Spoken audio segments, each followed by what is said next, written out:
The world has yet another reason to distrust Facebook. Participants were never notified, and that's angered many. Does this study fit with something you'd expect from him, or were you actually surprised by it?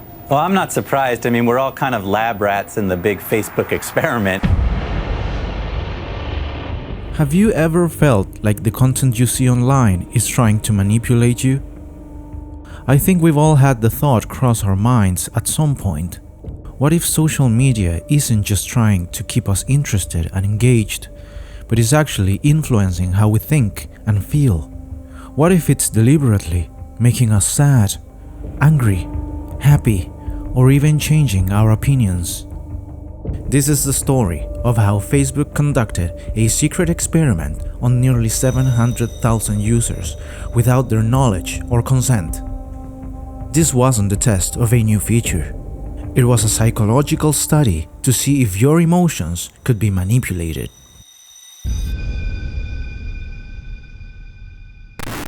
It's 2012, the year of Costa Concordia, Storm Sandy, and the tallest skydive ever. Facebook is nearing 1 billion users, and its influence is undeniable. But most would have doubted the platform itself playing with its users' minds. It was a handful of scientists and researchers who would soon prove everyone wrong. Enter the experimental evidence of massive-scale emotional contagion through social networks study. The goal was simple: to test whether emotions could be transmitted online.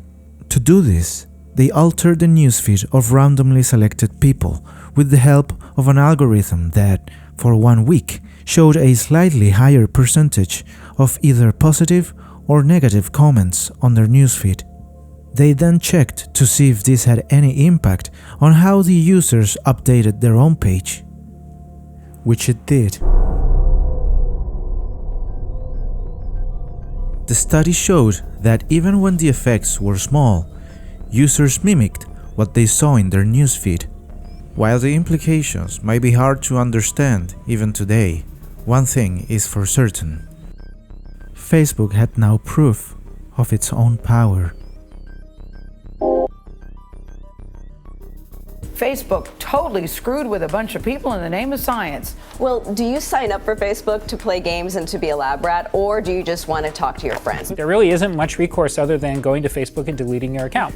Looking at our data, trying to understand what we feel and what makes us happy and what isn't necessarily a bad thing. But doing it without telling anybody, doing these things in secrecy, it makes you feel like people are watching you. When the study was published in 2014, critics quickly voiced several ethical concerns. Users had no idea they were being experimented on.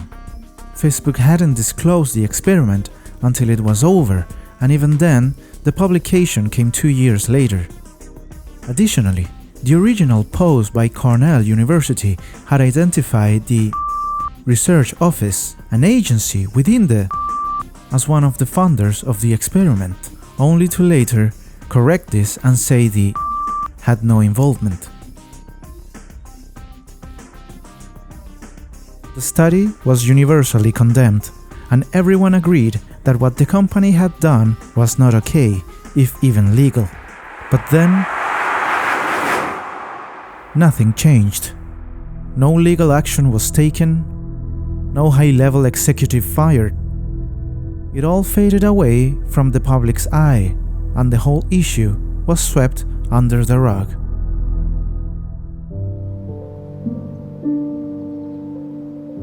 Hey, and welcome to Connect. Today, we're going to talk about the metaverse. I want to share what we imagine is possible, the experiences you'll have, the creative economy we'll all build, and the technology that needs to be invented, as well as how we're going to all do this together. The basic story of technology in our lifetimes is how it's given us the power to express ourselves and experience the world with ever greater richness.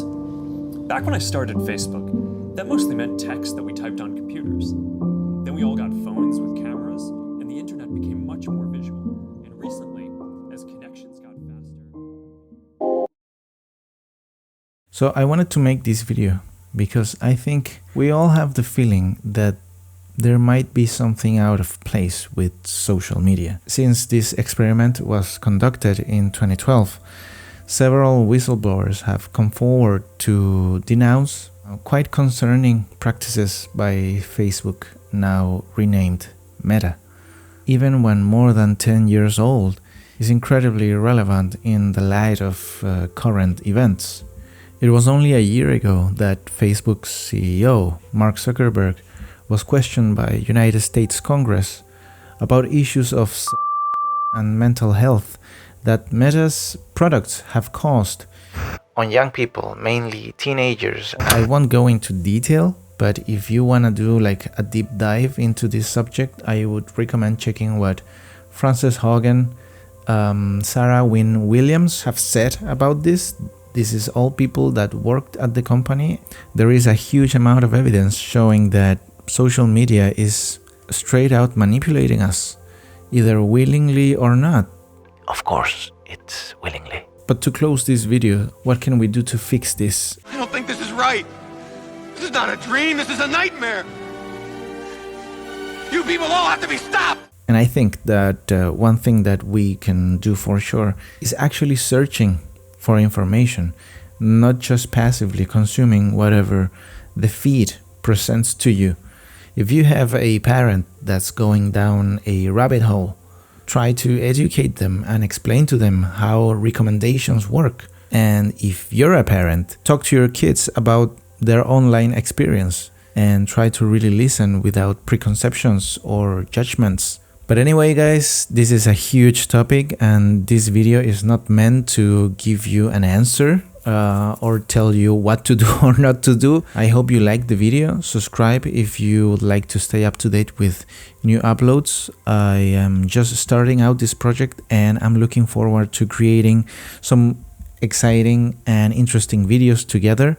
What do you think about this issue? I would love to hear what you think in the comment section. Also, what other topics should I cover? I'm really open to listening to your ideas. So that was video number 2 and take care. And yes, I was reading because I can't memorize all of that.